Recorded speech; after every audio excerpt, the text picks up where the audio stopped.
And here we are ramping up to another one of these most important elections of our lifetime. And as a result, like every other one in our lifetime, we're going to have the same result on a big picture level. That is, whatever team controls Congress and whatever person happens to occupy the White House, centralized power keeps growing and growing and growing. And we really shouldn't be surprised as long as people keep looking to the source of the problem as the solution of the problem. And that includes just get new people in there and give them all that power, and hopefully they will stop using it. Anyways, I want to get right to it and hear from a great letter from Richard Henry Lee to Samuel Adams on October 5th, 1787. And this is a paraphrase, but he said the people had not fought the British some years earlier, only to be, quote, brought under despotic rule under the notion of strong government or in the form of elective despotism. And this is very similar to how Jefferson put it, Thomas Jefferson, in Notes on the State of Virginia in 1784. He said, an elective despotism is not the government we fought for. And the point that I'm trying to make here is merely having the ability to choose new people every couple of years to wield power of the largest government in the history of the world. That's not the definition of freedom. The founders did not consider just choosing the people, choosing your rulers. Thomas Jefferson called them rulers. He said, we must not let our rulers load us with perpetual debt. Patrick Henry called them rulers, and that's how they certainly act today. Even if we don't want them to be that way, that's how they've been acting. Here's Patrick Henry, for example. This is just to kind of hammer home this idea that just choosing one or the other is not a state of freedom. And here he is in the Virginia Ratifying Convention. That government is no more than a choice among evils has been a standing maxim for ages. This is a standing maxim, means something that really pretty much everyone agrees with. Now, setting that aside, is the vote the bums out strategy, which I'm making the case today, citing probably a lot of Lysander Spooner here in just a moment, but a few others as well. Is it even a good strategy? And here's how Spooner puts it. This is in his great paper, A Defense for Fugitive Slaves, which I've covered many times regarding strategy of how to keep government in check when it does stuff it's not supposed to do. And for us, that's 24/7, 365. Pick an issue that's important to you, and it's most likely that government at some level is violating your rights. It is no answer, Spooner writes, to this argument to say that if an unconstitutional act be passed, the mischief can be remedied by a repeal of it, and that this remedy may be brought about by discussion and the exercise of the right of suffrage. In other words, just talking about it, telling them, hey, you're not supposed to do this, waving a document at them because words on paper don't enforce themselves. James Madison, of course, told us this in Federalist number 48, and so did many others. Spooner goes on. He said, this is the answer why. Why can it not be remedied by this? He said, because if an unconstitutional act be binding until invalidated by repeal, the government may, and this might be a little hyperbole, but who knows, maybe it sounds familiar. The government may, in the meantime, disarm the people, suppress the freedom of speech and the press, prohibit the use of the suffrage, and thus put it beyond the power of the people to reform the government through the exercise of those rights. So Spooner's taking the position that just like so many of the founders, whether it was Oliver Ellsworth or Alexander Hamilton even, Thomas Jefferson, James Otis Jr., that an act beyond the limits of the Constitution is void. Now, if it's void the moment they pass it, whether they agree with the fact that it's void or not, because the Constitution is the supreme law of the land, despite the opinions of people in power. And if you have to obey a void act until new people get in there and get rid of it, then what you're doing is you're giving sanction to the unconstitutional act. Waiting on new people to repeal the act gives sanction to their power. And that's what Spooner goes with here. He said, to say that an unconstitutional law must be obeyed until it is repealed is saying that an unconstitutional law is just as obligatory as a constitutional one, for the latter is binding only until it is repealed. So the notion that you have to wait for government to stop doing stuff that the government wasn't supposed to be doing, whether it's new people stopping the government from doing stuff that the government wasn't supposed to do in the first place, or the current people, or a court, or whatever it may be, as long as you're waiting on government, you're telling government that government can pass whatever it wants as long as it can get away with it, and it gives the same constitutional force to an actual constitutional act. And that makes a lot of sense to me. He said there would therefore be no difference at all between a constitutional and an unconstitutional law in respect to their binding force. And that would be equivalent to abolishing the Constitution and giving the government unlimited power. I should have had some notes here. Maybe I'll be able to get to it later, because I know I have Jefferson in here as well in this episode in my notes here. But he specifically talked about the idea that, well, a nullification is the rightful remedy. I think I have this near the end of the show today. And he said if you can't exercise this right without waiting on the central power to be able to approve it, then they have total and complete power over you. It's the same thing that Spooner said some decades later here in 1850. So going to the idea that acts outside the Constitution is void, it goes right back to the beginning of the American Revolution. That is the radical change in the viewpoints of the people, 1761, James Otis Jr., and his arguments against the writs of assistance, where he said an act against the Constitution is void. And that was even for an unwritten British Constitution. As soon as they do stuff that they're not authorized to do, well, it's void. Well, what do you do with void things? I'll get to that in a moment as well. Oliver Ellsworth, who is, I believe, the third Chief Justice of the United States, a leading founder, a Federalist supporter of the Constitution, from Connecticut, he said, if they make a law which the Constitution does not authorize, it is void. So we have to understand that as the base principle. It's void not because the government tells us it's void. It's void because it's outside the Constitution. Maybe it's a little nuance and there's a little ethereal thought process there, but really it's not up to the government to make that decision because they are not sovereign. They are mere agents of the people of the several states. Here's Alexander Hamilton, who you guys know I'm no fan of, or at least you should. I'll reiterate that. I don't know if I want to. We commemorated an important day in history yesterday. I think it was July 11th, 1804. That was the day that Aaron Burr fatally shot Alexander Hamilton in a duel. I think he passed away the following day. So today in history, Alexander Hamilton passed away. Mike Meharry has a great article over at 10thamendmentcenter.com covering some of the basis of that, some of the history behind it. But here's Hamilton in Federalist number 33, talking about the Supremacy Clause, disquieting or quieting fears from the Anti-Federalists during the ratification debates in New York that, this Supremacy Clause, it gives them almost unlimited power, doesn't it? And he said, no. Acts of the large society which are not pursuant to its constitutional powers will be merely acts of usurpation. In Federalist 78, he said these acts are void. But here he said they're acts of usurpation and will deserve to be treated as such. I'm going to link to all this stuff, plus a bunch more, interesting things like other platforms in case we happen to be missing from one of your favorite platforms someday. It wouldn't be unheard of course, over at a blog in the show notes over at 10thamendmentcenter.com/path-to-liberty. I'll probably be a little bit late in getting that published today. I've got some maintenance issues here. The air conditioning, it's 90 plus degrees, and of course it goes out. So hopefully these Irvine Company people will be able to get it taken care of. So I might be a little bit late, but you'll find a blog later on today, 10thamendmentcenter.com/path-to-liberty. Well, I'll include links to Spooner's essays that I'm covering today, plus these original source documents and maybe some other stuff as well. But let's get back to it. Here, I should say hi to everyone out in the chat. I appreciate you guys being here. There's Cowboy Roy Rogers, Howard, Kirk Morrison, Devil Dog, Thomas Payne, that's a good screen name, Dixie Strong, Ward Lawrence, good to see you, Alt Reality, Tim Martin, good to see you as well. Everyone, good to see all of you. Cheriton Farmer, and I know I'm skipping over a few people as well. There's a lot of back and forth in the chat, but I will look over at the chat a little bit later today and tomorrow to see if there's any comments or questions I can get back to. You can also email me at team@10thamendmentcenter.com. Your feedback actually is one of the top ways where I get ideas for new episodes, and sometimes 3 times a week. I run out of stuff to think about, but there's so many things to do, and sometimes I'm overwhelmed by choices. So when you guys are asking for specific topics, sometimes it helps narrow it down for me.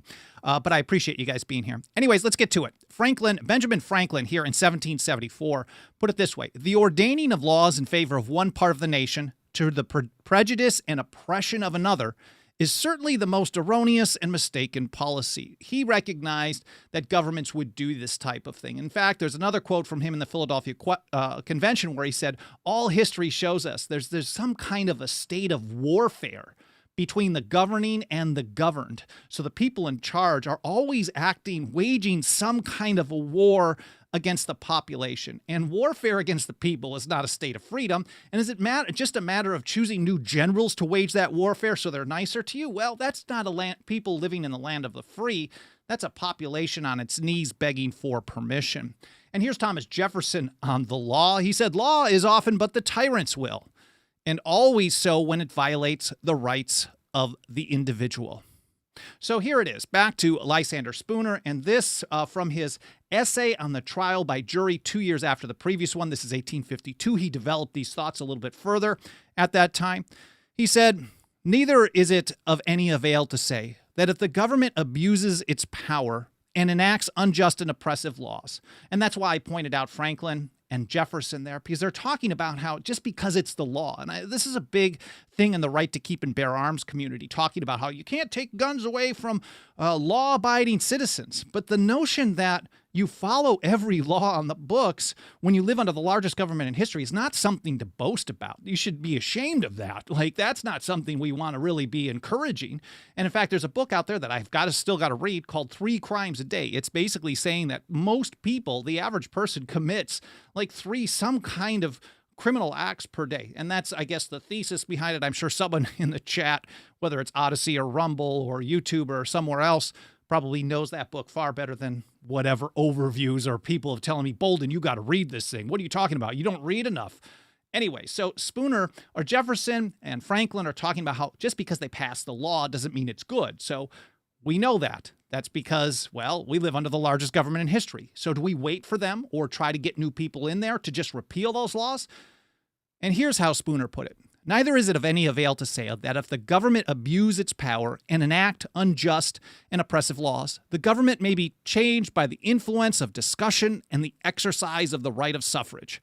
Suffrage," he said, "is equally powerless and unreliable." He called voting the bums out powerless and unreliable because it can be exercised only periodically, and the tyranny must at least be borne until the time for suffrage comes. So if you can actually get all liberty and constitution-loving people in office, and it's every 2 or 4 or 6 years in some situations, you can get all these people replaced, and all the judges replaced, hundreds of them around the country, and they're all good people. You still got to wait for that time to come. And at best, at the very best, in some weird fantasy world that does not exist, you can do that. You still have to bear the tyranny for a matter of years. So if an unconstitutional act is void, and it deserves to be treated that way too, deserves to be treated as such, like Hamilton putting on, then waiting for government, again, to stop doing the things the government wasn't supposed to do in the first place only guarantees you get more of the same. And that's what James Otis Jr. had to say back in 1762. He said, "So long as people will submit to arbitrary measures, so long will they find masters."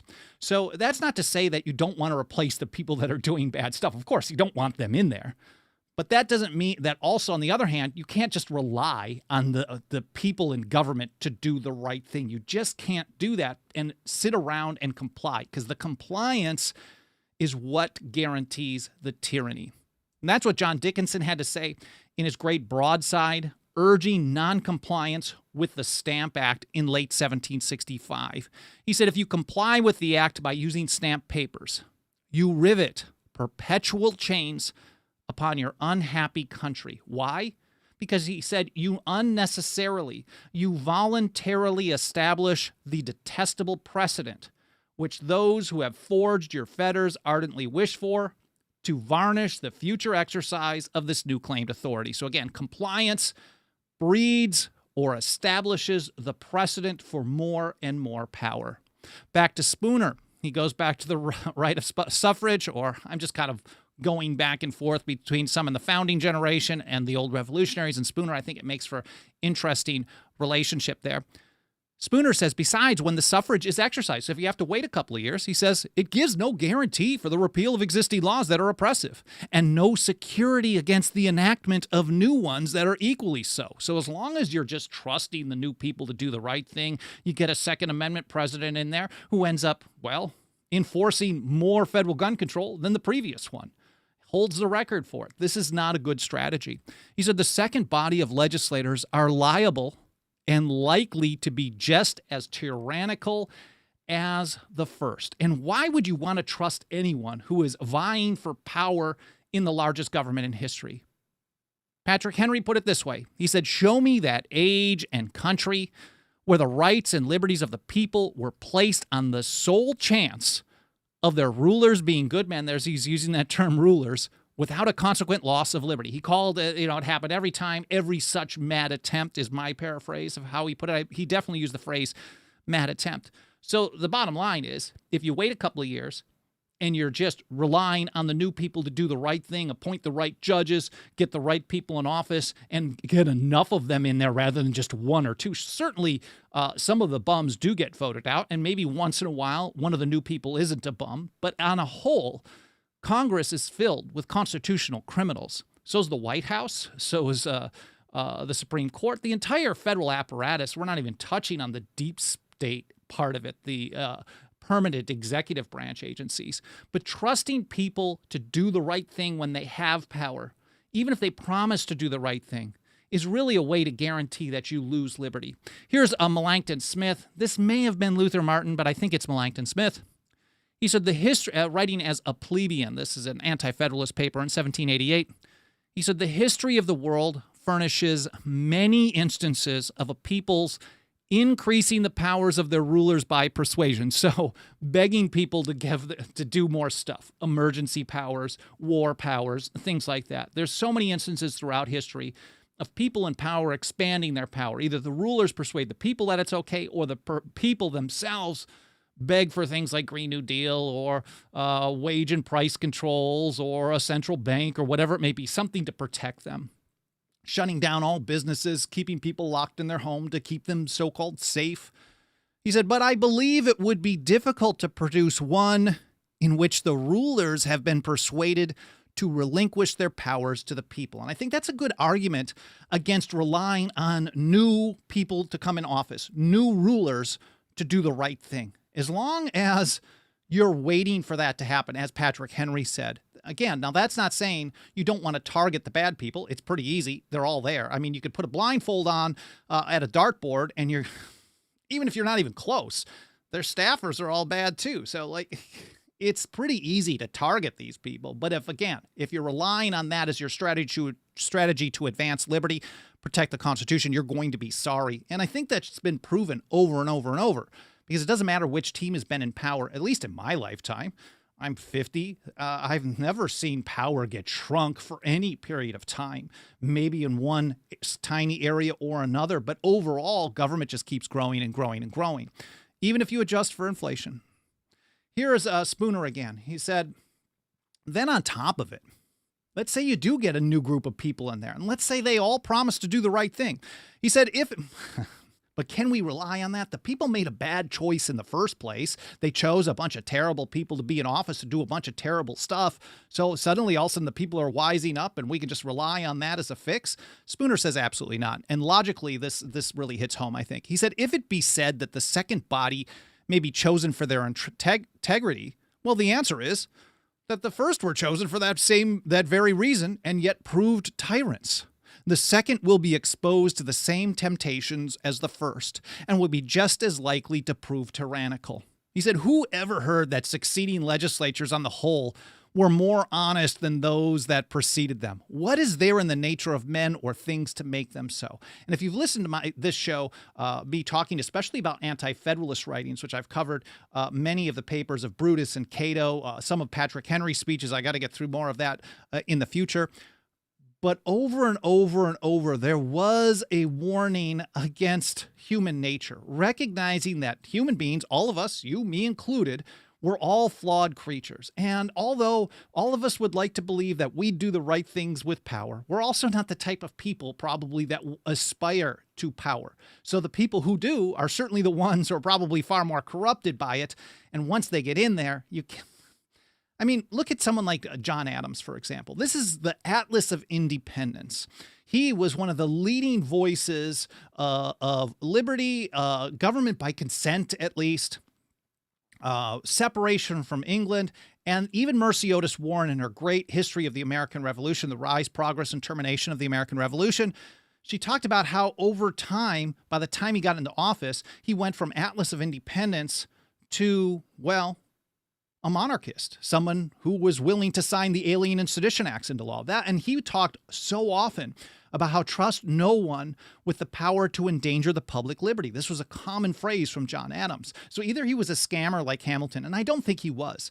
I think he's a great example of how you can't trust people in power, and that includes the people who tell you don't trust people in power. Thomas Jefferson did some stuff he shouldn't have done in office. George Washington, certainly even the greatest of the greats, once they had power, were not the greatest of the great. It's only if you're great on a curve. So the second group of people, whether it's legislators or an executive branch, anytime you choose new people for office, they're exposed to the same temptations as the first and will be just as likely to prove tyrannical. And so Spooner goes on. He said, if it be said that the first body were chosen from the motives of injustice, that fact proves that there is a portion of society who desire to establish injustice. I mean, I probably could have just used that for the entire episode here, because really when you get down to it, the fact that there's so many bad people in office means, well, those people are okay to millions and millions of voters. And that is not a winning strategy. If we want to be smart about advancing freedom against the empire, you got to use smart strategy. He said, and if they were powerful or artful enough to procure the election of their instruments to compose the first legislature, they will be likely to be powerful or artful enough to procure the election of the same or similar instruments to compose the second. So history doesn't always repeat, but it certainly rhymes. And we know that certainly if something happened in the past, it's likely in the same type of scenario to happen again in the future. Here's how Fisher Ames put it. He said, liberty has never lasted long in a democracy, nor has it ever ended in anything better than despotism. And so Spooner sums it up like this, and I've got some Jefferson here in a moment that I think is pretty interesting. He said, the right of suffrage, therefore, and even a change of legislators, guarantees no change of legislation, certainly no change for the better. Look at Obamacare. I mean, certainly they got rid of part of it, but so much of the onerous regulations that are out there still exist. We talk about the right to keep and bear arms, federal gun control from 1934 to current. It just keeps expanding, and they don't get rid of this stuff. Let's say they stopped adding new stuff. They're still not getting rid of the old stuff. Do we want to wait for decades before we're gone in the hopes that some good people are going to do the right thing? What Patrick Henry told us never happens? Anyways, Spooner goes on. He says, even if a change for the better actually comes, it comes too late. So even if you got hope, like, okay, we got a whole slew of liberty lovers, because it comes only after more or less injustice has been irreparably done. So people have had their rights violated. They've had their lives taken. They've had their property taken, their ability to defend themselves. They've had that taken. So that has already happened. And there is no reparations for attacks on liberty. No one's talking about that. Here's Jefferson. In his notes on the state of Virginia in 1784 again, the time to guard against corruption and tyranny is before they shall have gotten hold on us. It is better to keep the wolf out of the fold than to trust to drawing his teeth and talons after he shall have entered. Now, the talons and teeth are way in there. But again, I think this is a point about trust. You can't trust the new people will not be wolves, because they certainly might. And here's Jefferson again. This is where he was talking about nullification as the rightful remedy in his draft of the Kentucky resolutions of 1798 against John Adams's Alien and Sedition Acts of those years. He said, where powers are assumed which have not been delegated, a nullification of the act is the rightful remedy. It's the rightful remedy, not just a good idea to try later. It's not something that you try after you vote the bums out in the hopes that, well, the new bums are not as bad as the old bums, or maybe you get them all swapped out. It's not something you do after lawsuits or protests. It's the rightful remedy as soon as they assume powers not delegated to them. Let me see if I can get the rest of this quote here, which is actually pretty good. He said, in cases of I should go back a little bit here. He said, in cases of an abuse of the delegated powers, the members of the general government being chosen by the people, a change by the people would be the constitutional remedy. So that's Jefferson telling us when to use the vote the bums out strategy.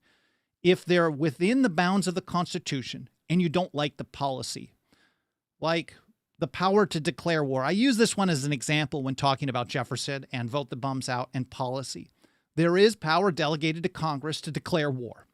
Well, let's say they actually follow it for the first time in decades, and they declare war against someone you don't want them to. They're still within the bounds of the Constitution, but you don't like the policy, so Jefferson says, vote the bums out. That's the constitutional remedy. But, and there's the big but, where powers are assumed which have not been delegated, a nullification of the act is the rightful remedy. And he said, without this right, then whoever actually exercises this right of judgment for them has total power over them. So we live under the largest government in history. I know I keep saying that. It may sound stupid that I keep repeating it. I don't care. It's important to remind people because I think we're so far from an actual land of the free. It's not even close. That people who say all we got to do is focus, and I know you guys are probably not those people, but pretty often we get told over and over and over again, okay, everything's cool. I mean, everything sucks now under the current administration.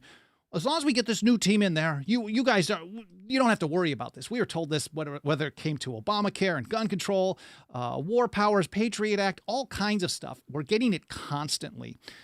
And the notion that vote the bums out to solve the largest government in history, that mentality, I think, really underestimates the nature of the problems we face. And if you want to help us get this kind of message out to more people, absolutely nothing helps us get that work done more than the financial faith and support of our members. You can join us for as little as $2 a month over at 10thamendmentcenter.com/members. There's a bunch of people out there who are members, and I'm very, very grateful for your support, and I'm grateful for any consideration you can give to joining them. Again, 10thamendmentcenter.com/members. Ward Lawrence over in the chat nails it. We can't achieve liberty from D.C. I mean, we have a much larger problem than just getting the right people in power to wield the most power ever known to man in a government. Well, it's a much greater problem. The fact of the matter is, and I think Spooner really kind of leans towards this as well, that ultimately, as long as the people are willing to put those kind of people in office, the real problem are that people aren't in love with liberty. Samuel Adams said all might be free if they valued freedom and defended it as they ought. We're missing on both of those counts by a vast majority of the people. They don't value freedom and they don't defend it as well. Let me see if there's any other comments or questions I can get back to. Ward, again, people need to be more concerned about state and local governments and obtaining liberty from them. Yeah, that is the place to focus your efforts in your community, in your state, in yourself, in your neighborhood, things like that. The more that we can learn how to do what Thomas Jefferson told us, which is that free people claim their rights as derived from the laws of nature and not as a gift of their chief magistrate. As long as the people learn how to exercise their rights, whether the government wants them to or not, that's when we get to a state of freedom. See if there's anything else I can get back to. First, I don't know. I'll have to scroll through. There's some long ones in there on YouTube and elsewhere. So I'll scroll through that a little bit later today and tomorrow. I think I just heard a doorbell, so I got to get to this maintenance guy to get some cool air in this apartment once again. But I hope you enjoyed the episode. I hope you learned something. Again, don't forget to check out the show notes. I'll publish a little bit later today, 10thamendmentcenter.com/path-to-liberty. Don't forget the membership program, 10thamendmentcenter.com/members. Again, thanks so much for being here. I hope to see you next time here on the Path to Liberty.